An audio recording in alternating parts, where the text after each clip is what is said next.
Welcome back to this special edition of What's Your Point? This week, instead of hearing from our panelists, we are hearing from all 16 candidates in the city runoff election. Early voting begins tomorrow to decide who will lead our city as mayor, guide our finances as controller, and fill 7 city council seats to set policy and advocate for citizens. A dentist versus a retired Air Force officer. That's the matchup for City Council at Large Position 4, with Lieutenant Colonel Roy Morales facing the incumbent Dr. Letitia Plummer. Why are you the best person for this job? I've got a solid record, Greg. I've done the work. I've stayed independent on council. I've looked at issues based on data and based on what my community is talking about, what stakeholders are looking for, and really evaluating how much it costs and how effective it'll be. I've got a record, and I'm the only one in this race that has that and could speak on that. Why are you the best choice to fill this job? Well, I'm a retired lieutenant colonel, 23 years in the United States Air Force, a former Harris County school trustee, understands budgets, former assistant director of the Houston Emergency Center, so I understand public safety. I know how to fight crime. You talk to constituents not just daily, but sometimes hourly. What's on their minds, and what are they most concerned about? Safety is number one. They want to make sure that Houston is safe for them to live in. The inhabitable spaces that people are living in the city of Houston is unacceptable. We as a city have full authority to fix it. We just have to tackle it from a holistic, comprehensive perspective.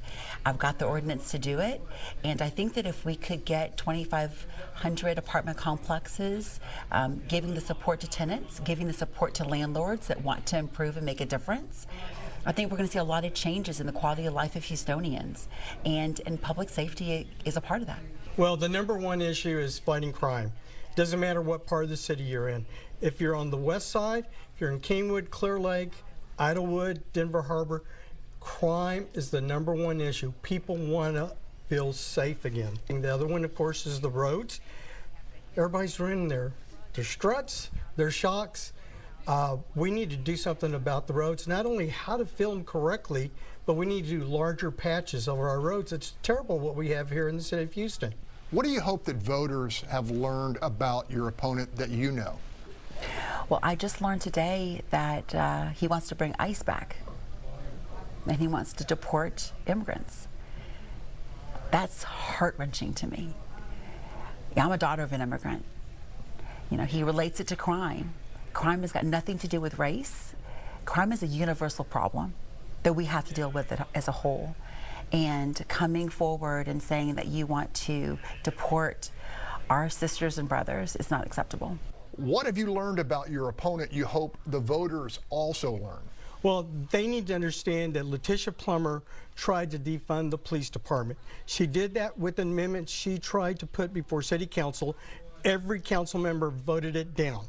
So it was going to take money away from the police officers.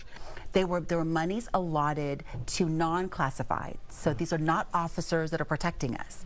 These are clerical workers that could be potentially in the office. These are vacancies that were placed there and have been there for 3 years, which means in my mind, from the private sector, I spend what I have. Right? And so if we could draw down that money and put those resources into areas that could prevent crime from happening, and support second-day chances, chance programs, support My Brother's Keeper, look at training that can allow our officers understand what diversity looks like in the field, support mental health crisis units and crisis intervention teams, right? Look at public safety from a different perspective. The other thing, what I've found out, her driver's license says Pearland, Texas. Her car registration says Pearland, Texas. Her campaign address is Pearland, Texas. Where does she live? I'd like to know that. I have the urge to make sure that I stand up for people that can't stand up for themselves. I think it's important to help out our community, and I'm driven to do that.